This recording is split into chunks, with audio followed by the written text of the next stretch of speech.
This is Dave Kidder with Keller Williams, associate broker, and I've been involved in real estate, since 1976. And I've spent a lot of time with appraisers, so I'm excited that we have a couple in the audience today. And excuse me if I pick on you a little bit, and I so appreciate you being here. By a show of hands, who's been in the industry for under a year? Good, I'm glad you're here. How about 2 years and under? Great. Now how about 5 years? Wow, good. How many were in the industry in 2004, 5, and 6, and 7? And then you still weathered through 8, 9, and 10. So you've seen markets go up and down. And so today we're going to cover some consistencies or cover some things to help us evaluate a property in any kind of a market. Now, I am of a firm believer that the most important aspect, the most important part of coming up with good valuations on home is to preview. So if you have not, if you don't feel like you are very confident in your ability to judge, in fact, on a scale of 0 to 10, how would you rate your ability to value a home? A 4? Okay. So when we preview a home, what I'm going to challenge you to do is go preview 10 homes a week. And what you're going to find is on the 100th home that you preview, you're going to have a really good idea of what that home is worth and what it's going to sell for.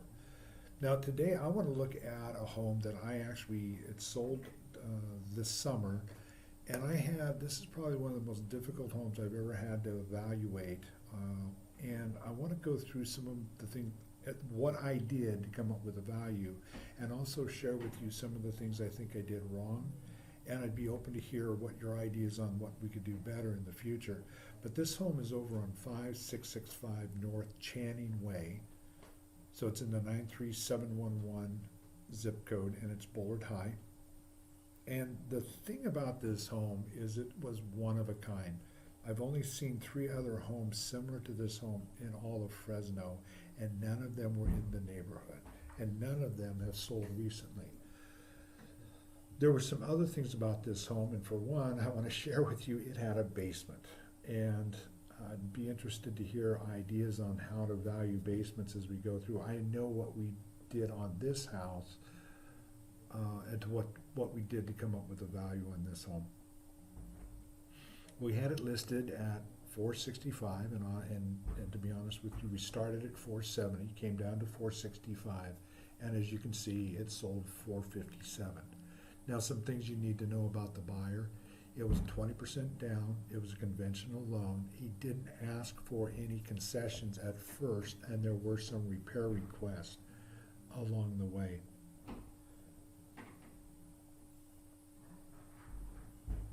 So to go over some of the details, the facts of the home, it was a 4-bedroom. It did have 2.5 baths. The master bathroom was very small and was a serious need of repair and updating. The main bath was very nice and had been recently updated, as was the half bath off of the utility room. It was in nice shape. And also, like I say, this had a basement, and the square footage was a little confusing. The seller thought he had more square footage than the 2655, and so that impacted the price that he wanted for the house. He initially wanted $475 and or higher than that, and it was a struggle to get him to list it at $470. The home was built in 1964, and as you can see, it has 13,500 square feet in the lot, and it was a corner lot. It also had a new roof, a new solar. The pool had been recently updated, refinished, and it had updated pool equipment. So those were the things that were pluses for the house, and the basement was finished. So what I did initially was I went to find comparables, as you see up on the top part of the menu. And this is the traditional way I think most agents find comparables. So as I'm going through this, when I do comparables, And you can see I have 28 homes to work with, which in my opinion are too many. So I want to go through some of my methodology on how I pick the homes I'm going to use in my comps. So with 28 homes to look through, obviously there's too many here, and what I really want to do is get to just the solds. And so I'm going to go up to revise criteria.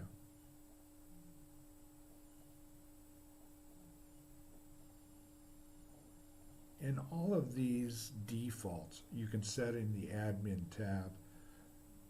So I start off my search with a half a mile. And obviously I had 28 homes to pick from, so I don't really need to enlarge that at all. If I couldn't find any comps, then I would go out to a mile and then to 2 miles. But here I pretty much have everything picked. And honestly, when my very first pass through on doing a comp, I only want to see the solds. Now, quick conversation. When I am preparing for a listing presentation, I want to have active showing. I want to have pending, sold, and expired showing in there. And here's the conversation that I have with you if I'm on a listing presentation. I want to show you what your competition is, and that's the actives. I want to show you what's pending to show you what kind of activity is going on right now. And I want to show you what's sold so we can establish what a price range and a bracket that your home is going to fit within. I never want to take a listing that is outside of the range. But when I am doing just the first pass through, I just want to look at sold. And we'll come back in a bit, talk about why I use expired in my listing presentation. So I took out everything but the sold, and I still have 17 homes. Again, I feel too many. So I'm going to go in and I'm going to add a few more restrictions on this, and I'm trying to remember and go back and do exactly what I did at that time. Again, I have a 4-bedroom home, so I kept the range of 3 to 5.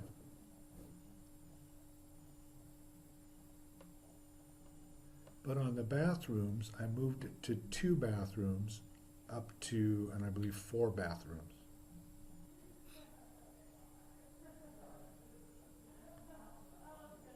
And on the square footage, and again, I'm trying to think like an appraiser would think. So most appraisers that I've talked to have either a range of 300 feet either side or a percentage. And the one that I usually hear is 15% either side of where my home is at. And I've even seen some who say only 10% variance. But I use 15%. In this case, though, I bracketed because I wasn't sure of the actual square footage. So I went from 2,000 square feet up to 3,200 square feet, which is a much wider range than I usually use. But again, there was some question on the square footage in the seller's minds. And what I ended up doing was I took the seller down to the county and I had him pull the records. And at the end of the day, it confirmed in his mind that there was only 2655 square feet. And 174 square feet was in the basement. But in this case, I had a wider range than normal. It had, I left everything else the same. And we came up with 9 homes to look at. So 9 is good. That's a good place to start on my initial comparables. So from here, I'm going to go up and hit.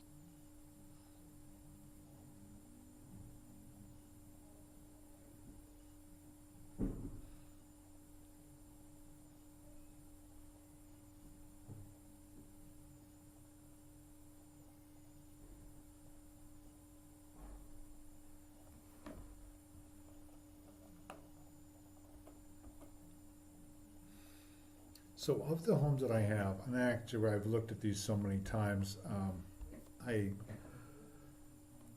kind of this So typically I have my searches set up from highest to the cheapest, or highest price to the lowest price home. And I do that because I want to establish a bracket. Whenever I look at a listing, my listing needs to be between the lowest and the highest. That a home very rarely will sell if it's outside of the range of where all the comps are. And in this case, there was a home on here. There's several homes on here that I did get a chance to look at that they were in pretty tough shape, so I do not consider those to be good comparables. There was also one house on here that was so much higher than everything else that I didn't use it as my comps, but it did come into play later when I talked to the appraiser. And I'll share that with you when we get to that point. So when I get to this point where I'm going to start eliminating a couple of these homes, like this first home, Sheila's a very good agent, but this home was kind of a mess, so I deleted it from my search. The home on Dovewood I felt like it was a reasonable comp. It was a little bit smaller, but similar in size. Had a lot of similarities to my home at just around the corner. The home on San Mateo, again, all of these homes that I did use, there was some reason that they were comparable, but I am going to go ahead and delete the ones that I don't like. There's two ways of doing this, and I'll show you here in a second. Once I select the homes that I'm going to use,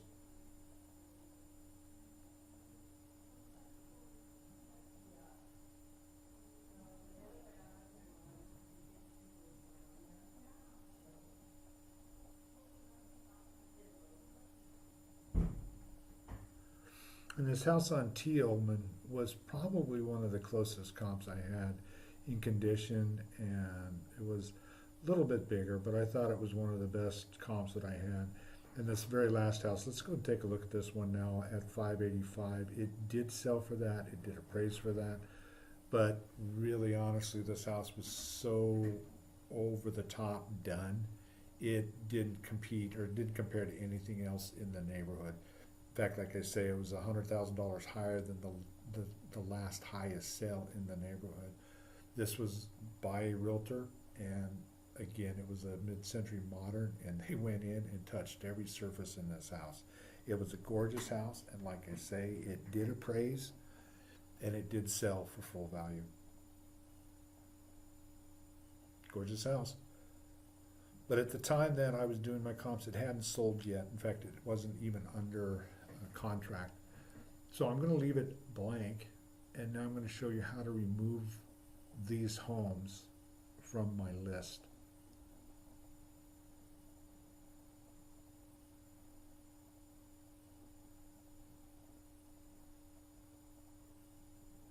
If I go to remove, and I'm going to have two options. One is delete the unchecked, so I'm going to hit that. It's going to get rid of those two, leaving me the 6 homes that I can now do my CMA from. So from here, I'm going to go up to CMA, hit that, then click on go.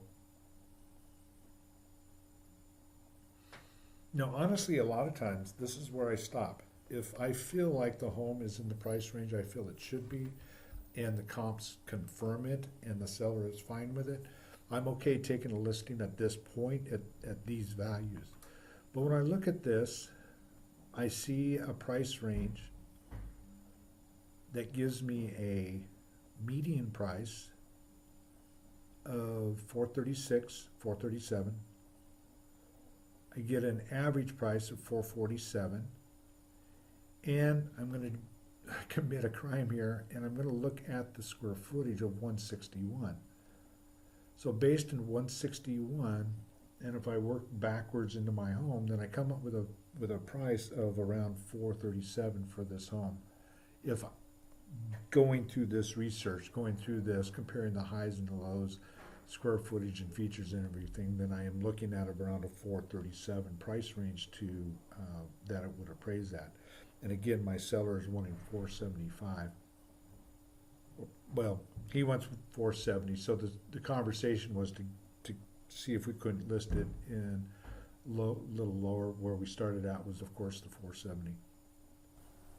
Now, I do want to interject something here, that when I'm sitting at the listing presentation, I have expired showing in here, and here is why. I have active, so I can show the client what our competition is. I show sold, so they have an understanding that from an appraiser standpoint, your price is probably going to fall within the highs and lows here. But I include the expired for a very important reason, is I want the seller to see that not all homes sell. And when I show an expired, it's almost always where an expired will show up, and there will be homes all around it that have sold, and I use this verbiage. You see, there are two kinds of homes that sell. Those that are listed. There are two types of homes that are listed: the homes that sell and the homes that sell other homes. So an expired listing actually helped agents sell other homes. So the question I have to ask you, Mr. and Mrs. Homeowner, is do you want to sell your home, or do you want to help sell other homes? And what's interesting, if there's a home right down the street, I can say, do you want to help sell this home over here? And they go, no, I hate that guy. I don't want to sell his house. And at that point, they almost always say, well, no, actually, I want him to help sell my home. So that conversation, again, the wording is, do you want to sell your home, or do you want to help sell other homes? Is very powerful. And when you have the numbers in front of you that show what happens if a home is overpriced, it's easier to establish a price that will sell the home. And really, at the end of the day, isn't that what homeowners want to do? They want to sell their home. They don't want to sit on the market day after day having strangers walk through their home. And that's another part of my conversation is, how many open houses do you want to do? Or do you want to schedule a time where you can just move? We want to schedule a time to move. Okay, let's price it right to get the home to sell.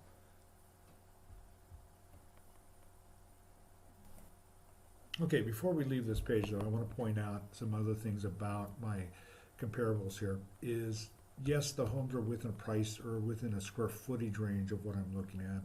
The bathrooms are similar. The bedrooms are either 3 or 4. The lot square footage, though, is almost identical throughout, and that is really an important thing. The other thing I want to point out is the age range of the homes that I used. Is I have from the late 50s through the 70s. So that's a very narrow range of homes to pick from. So that's a good representation of the homes that we used. Days on market was, comparable. I mean, there was some that stayed on the market a little while, some that sold quickly, but really for the most part about 30 days, and that's a little below average of what we're looking at now. What I didn't really get into, or what I don't really look at, is the original price compared to the sold price, but sometimes that is a huge difference, and that's a thing to point out to the seller, is look at all these people that have sold, but they had to take a price drop to get them sold. So do you want to price the home to sell, or do you want to price the home to sit on the market, is another way of asking that question. And then you see here the list price to the sold price was about 97% of list price. So that's actually about where our market is right now. That's maybe a little bit low. Again, the median was 434, and the average was 447.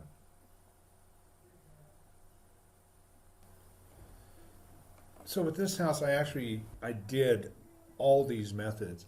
So I'm going to go up to search and hit interactive map.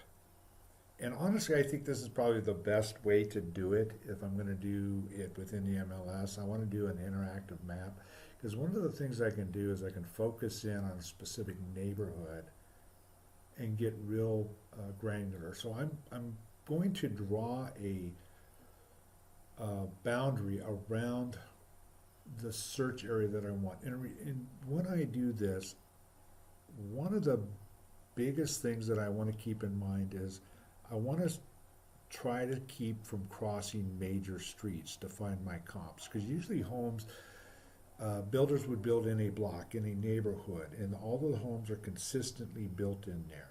So if I can stay away from going across Boulder or on the other side of West, fine. This neighborhood is consistent all the way down to Shaw, so I did go over Barstow initially in my search.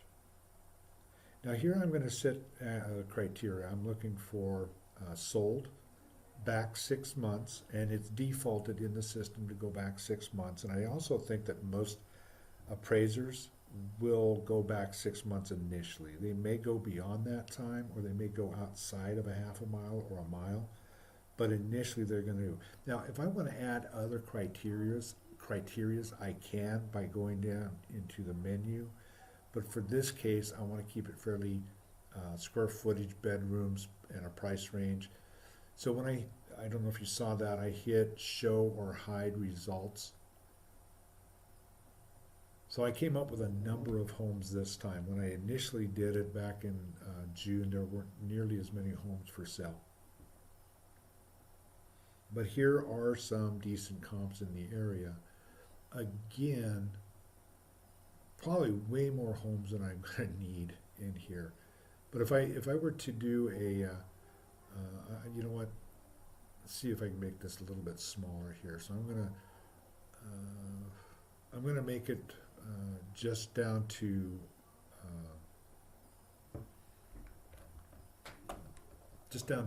Barstow.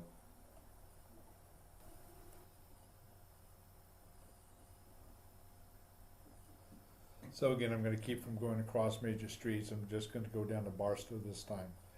And when I get done here and I do show or hide, show my results, I'm going to hit CMA and you hit go.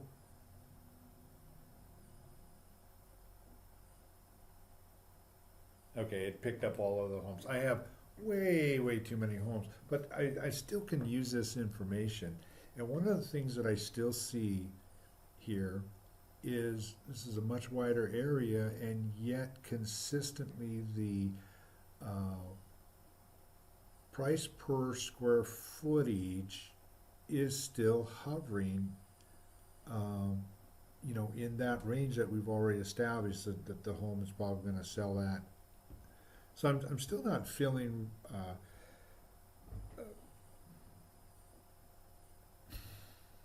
I'm not feeling bad if I have to list this home higher than where I think it would sell, because it's still in the range of the homes that are selling in the area. So again, to do this right, I'm going to go back into that search, and I'm going to redraw it, and I'm going to try to get it narrower into a smaller section of homes. Again, spend time in the interactive map.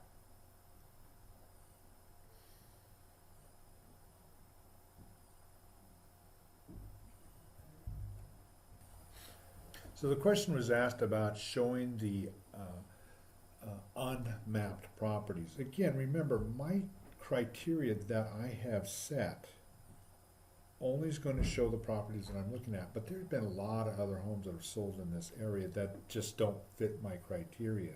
So here now I hit expired, and so those homes, or I also hit sold. I'm sorry, I hit sold. So these are the homes that have actually sold in the neighborhood.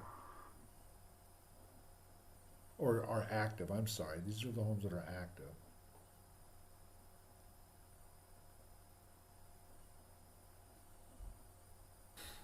Now again, what's not showing are all the homes that have sold before, or again, they fall outside of my criteria.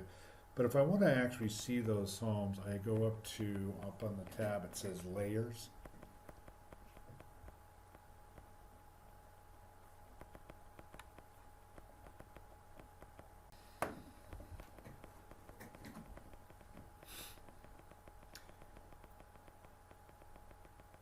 And on the left-hand side here, I have other options. So I have current MLS listings, expired listings, I have sold.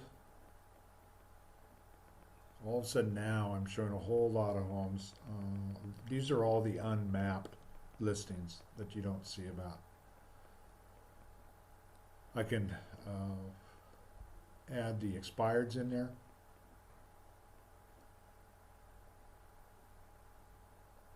You see a lot of the homes that were expired turned around and sold after they were relisted.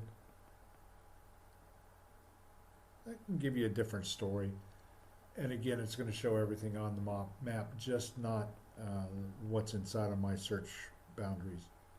So I have, 39 mapped and 96 unmapped still. So there's still things in there showing that I haven't clicked on. But it's not going to show things like for sale by owners. It's not going to show homes that were private transfers within the city. It's only going to show information that was actually in the MLS. Again, I don't feel like I've done justice to the map feature in here. But for time constraints, I would say use this one, practice this one. If you have any questions, email me or talk to somebody else in here. Again, I think it's one of the most powerful tools you have. I haven't really done it service because I have too many listings showing in here. Again, if I were to start the search all over again, I would go into a very much smaller area and just search in there. But having said that, I want to take you now to my favorite tool in using, so I need to go back to the MLS. And now I want to go back to the actual listing. And this works if it's a home that sold many years ago or just sold like this one did. So I'm back in my listing. And I'm going to scroll down to where I find RPR. And again, show of hand, who knows this and who uses this? Oh, good. The appraisers use it. I love this tool. This, I think, is one of our best tools, especially when we are talking with appraisers. This is the one I use when I want to prepare a report to hand to the appraisers. I think it's the most comprehensive report that we can do. So initially, when I first came here and I first was talking about listing the home, I checked it out, and the value that RPR showed me was this RVM figure of 437,170. And again, my sellers are asking for, initially they were asking for 500, and then they came in at 475. And RVM stands for Realtors Valuation Model. And per RPR, they have 5 different algorithms that they use that are all proprietary. And when all 5 of these different algorithms match up or confirm each other, they give it a 5-star. If only 4 of them match up, then 4 and 3. And per RPR, they say that when it's only 1 or 2 stars, it's no better than Zillow. So what they're saying is when it's 5 stars, it's much better than Zillow, and I'm going to have to agree with them on most cases. I do think it's better than Zillow. Anyway, so RPR has the value here at 437, and you can see here that it actually sold at 457. And right next to it, you see, and if I wanted to go in and hit view details, it shows me the homes that it actually used for its evaluation. And I always look at those. I always see how close they are to what I would use, and most times I use the homes that they've already selected, and then I may make adjustments. But here you see the 477 on your refined value, and I have to tell you, I think this is what I did wrong, is I was determined to convince the appraiser that the home was worth more than the 457. So I was trying to justify the 457 purchase price that we had, and what I did was I came in and I used the refine tool, and I think it's a phenomenal tool. It's only as accurate as the information I put into it, but let's take a look at what it is. And so I'm going to hit edit, and then I'm going to show you how to use the refine tool. So once we get in here, this worksheet is going to open up, and it's going to ask me to confirm the facts of the home that I know. So these are all the details that I have. And then I can go ahead and put different improvements into the home. So I had a roofing replacement, and in here I put $6,000 cost. It was more than that, but I also I knew the results that it was going to give me, and I didn't want to overinflate it. Now, just so you know, putting on a new roof on a house doesn't necessarily raise the price. It makes it more sellable. But in this case, it gave me $5,100 for a new roof. Here, window replacements. Again, all homes have windows.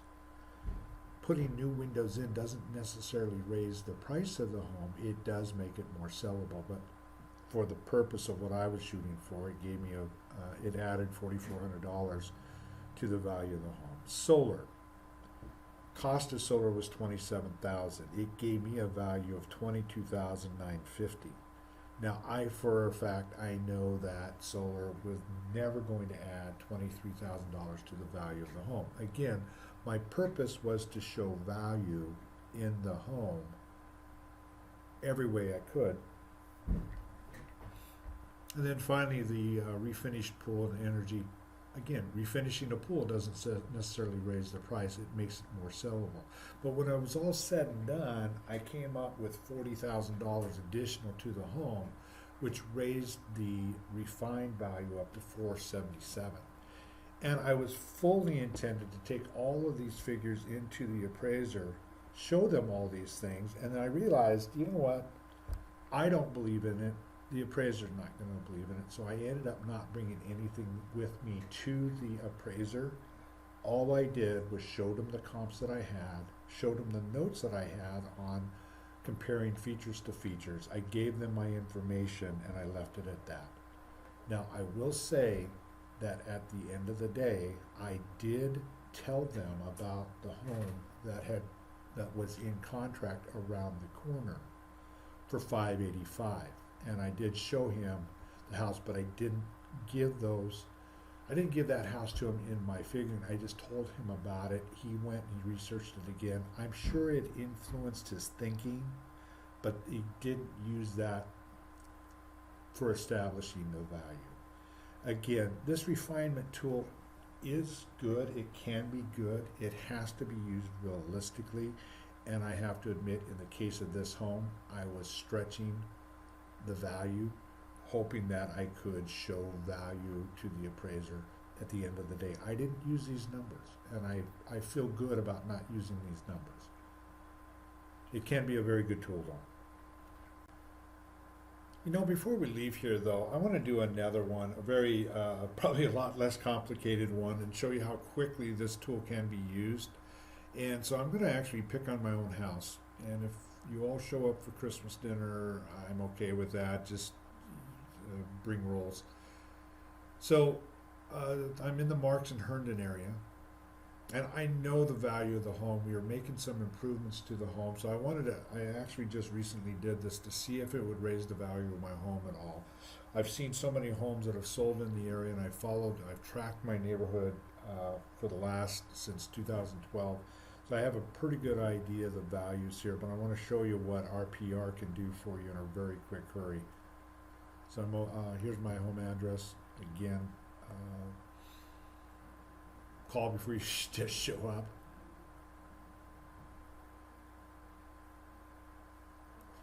So RPR shows my house, the RVM, at 367.5. It has 5 stars under it. My refined value that I did was the 410. It was 410, and so we've made some. We've done the kitchens, we've done both bathrooms, we've done new flooring, we're doing some painting. So I added all of those things in there to see if it would add the value to my home.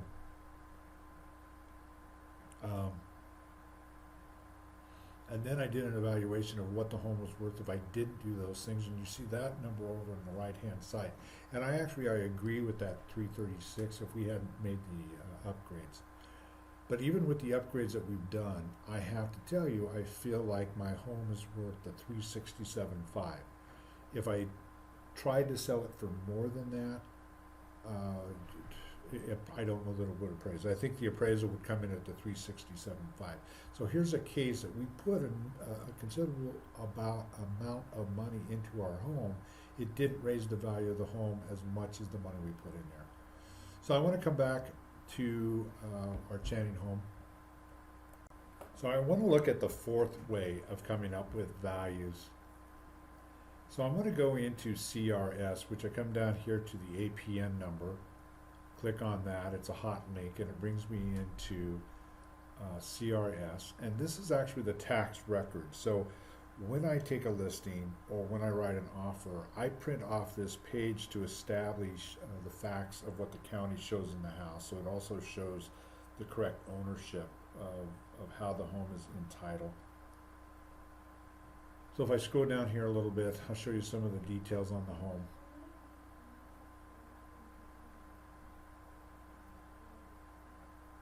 And I know several of you use CRS as your first choice, so you're going to be better at this tool than I am, to be honest with you. And I apologize that this isn't going to be as smooth as the rest, because they've all been smooth.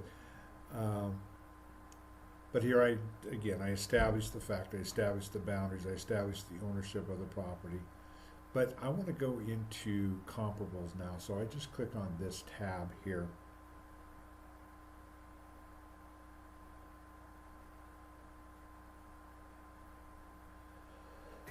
So as I scroll down here, the average ISO estimated market price based on cost per square footage. So 435, which is that is in line with all the other numbers that I've looked at also initially. Let me scroll back up. House price index, I'm not 100% sure what that is. The average sales price, the assessed value of 357. That's what the county says the home is worth from the assessed value. Home improvement value of 440. And then of course you have your Z estimate here of 460. But what we want to do is again use this tool. Oh, here's an interesting thing over on the left hand side, the 164,200 or 164,20. Again, that is in line with all the other comparables that we have done initially. Now here you see the map of the homes that they've used in the area. Now I can go through here. There's still too many homes in my book, and there are also homes that are on the other side of major streets. So I can come through here, and I can select the homes that I want to use. And I'm not going to take the time to go through and evaluate because it's going to give me pretty much the same map that we have. But all the homes that I want to use are going to be just south of Boulder, just east of West, and north of Barstow. So it's going to be that little cluster of homes just to the right of my subject home. Now I want to talk about this chart just real quick. This is going to show each home that is in my comps. It's going to show a graph of price range that they're at, and it's also cost per square footage of that. So it's a high of 256 and a low of 46. There's something wrong there. Something happened there. I don't know if it was a condo or burnout. I didn't even really look at it. I think it's on the wrong side of the tracks. It's over here on the left-hand side of West, so I didn't even look at it initially. Oh, I'm sorry, no, there it is. It's near my home, so I'm not sure what's going on there. That home was not available to me when I did my comps. I would have probably gotten into that, certainly driven by there to see what the problem was. But again, in this, using the CRS, it's going to be very similar results to both the CMA and the map search from the MLS, because it is using MLS information. Now the thing about CRS though is it also is going to show homes that are sold for sale by owner.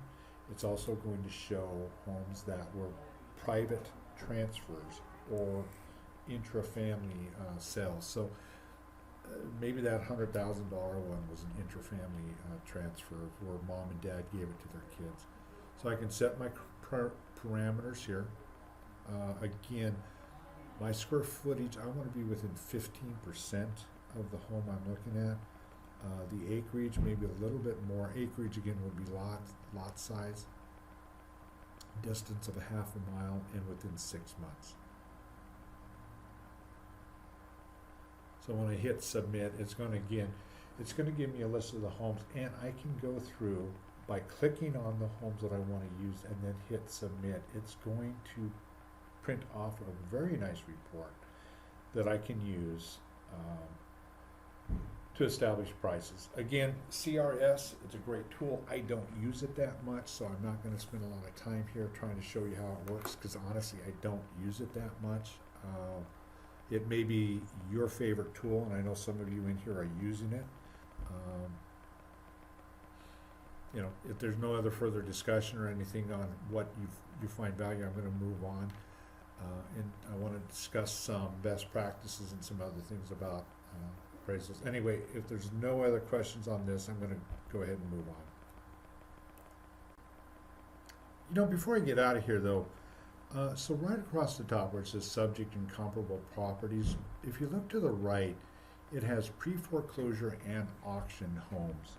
So if I set up my parameters to search for everything, I can actually find a list of pre-foreclosure homes and homes that are auctioned. Now, the auction homes are going to be, these properties are going to be listed in the MLS as auction homes. So when you're entering your listing, that is an option. So it's going to show those homes, but it may be something that you want to show your investors or yourself, and I hope you're all looking to invest yourselves. Anyway, again, CRS is a great tool, not necessarily my first choice for me, but that's because it's what I learned RPR, and then they brought CRS to us, and I just haven't spent as much time in there. Anyway, again, I hope if you have any questions, please reach out to me. I'll certainly research it and come up with a better answer than this. Okay, there's one last thing I want to show you that is available to us in the multiple listing service, and I want to go back to the main page. And I still have the home up on Channing here, but up at the top of the screen, I don't know if you see where it says trends. I'm going to click on that. And this is a great tool that not a lot of people know about, and it's actually improving. The MLS has just agreed to subscribe to a service that updates this daily. This updates monthly, but we're going to go to a daily update, which is going to make it even more powerful. So let's go back into trends. And one of the things I'm going to do is I'm going to start with the zip code that I'm in, which is the 93711. All the way to the bottom. And then at the top of the page, I'm going to hit show chart. So this is a chart of the homes over the last year, a little over a year. Currently in the graph, so there are 99 homes for sale in the 93711 zip code. 61 of them have sold in the month of November. At an average sales price of $181 a square foot. So again, I go back to my subject home. It's within that range. It's actually lower than the range of what has been selling in that zip code. There was a high of last year of 199. Last December, got as high as 205 and is now looking at 181. Again, this is taking a very small number of homes, or this is taking, 61 homes so far that have sold. So it's not a broad across the board of everything that is sold. It's only a snapshot of a small number of homes that are sold.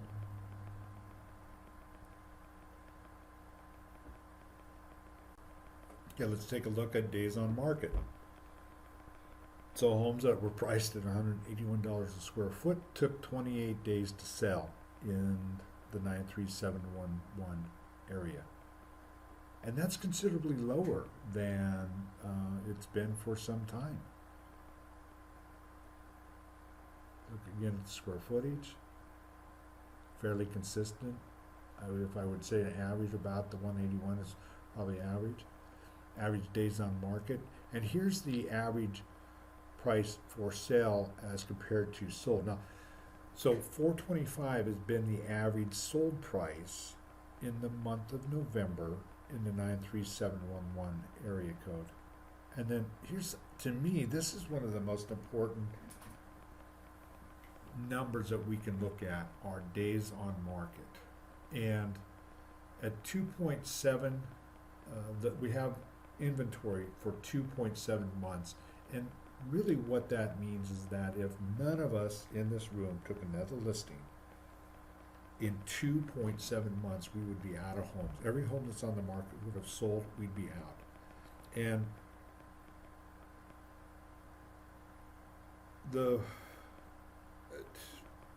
sorry, I'm trying to think of the way to ask this question, is in a seller's market is determined or is considered to be anything where the inventory is 6 months or less. So if we got to the point where our inventory got up to 6 months, which we have not had 6-month inventory since probably 2011. If we did, though, that would still be considered a seller's market. Now, it feels a little spongy right now. It feels like prices have come off a little bit. But even with prices coming off a little bit, it is still a seller's market. And let me just define what a seller's market is if I am looking to sell my home, I should expect to be able to sell my home in a reasonable amount of time at or near my list price, and that I should have multiple offers on my home. That's a seller's market. In a buyer's market, I should be able to buy a home that fits my needs at the price that I want to pay and have many, many sellers to choose from. Right now, we're at 2.7 months worth of inventory. It's still a seller's market. So when the price drops like it does almost every year during this time, don't panic. We're still in a seller's market, and I perceive that we will stay there for some time. Again, this chart of trends is not used. I look at this before I go on a listing appointment. I look at this prior to going out showing properties, because I want to be able to inform people where I feel the market is at right now and where it is heading. And the trends, it's in the name, it does kind of show right now, at least, we're still in a tight market for the foreseeable future. So I just want to recap and ask you, do you know what, as long as we have lenders, or as long as we have to get loans for our homes, we're going to be dealing with the concept of a ready, willing, and able buyer. A willing buyer is somebody I'm looking for now. Ready is they're ready to make an offer right now, which means that they've talked to a lender and they're pre-approved. Able is a person who doesn't need to get a loan. If I am able to write a check for this home right now, I'm able to buy the home right now. So most buyers who have to get a loan, they're not able. And that's important. So when a cash buyer comes to the table, they're able to make an offer right now. They have the cash. They don't have to ask permission from anybody else. They don't have to get an appraisal. If the buyer is not able, then we're going to be dealing with appraisers. And so we need to think how appraisers think. So whenever you have an opportunity to sit with an appraiser, if they ever call you and ask you, what were you thinking on a home, they're nicer than that. Spend time with them, share your knowledge, but also ask them questions on how they would have looked at a home. If you have an opportunity on your listing to meet with an appraiser, always do that, and always spend time. They want to help us. They want to help us know more, because our ladies here who are here right now, they want to help us be better at our jobs. So whenever you have an opportunity to meet with an appraiser, jump at the opportunity, make friends with appraisers, and again, try to think how they think when they're looking at a property. Again, it's not my job to figure out where the home is going to sell at. My job is to figure out where it's going to appraise at. And I hope that this has been helpful. It certainly has been helpful for me. And if you have any questions, you have my contact information. We are doing a class like this once a month. It's announced, and I so appreciate you all being here. Look forward to 2020 on the classes that we may have. And again, thank you for joining us. Dave Kidder signing out.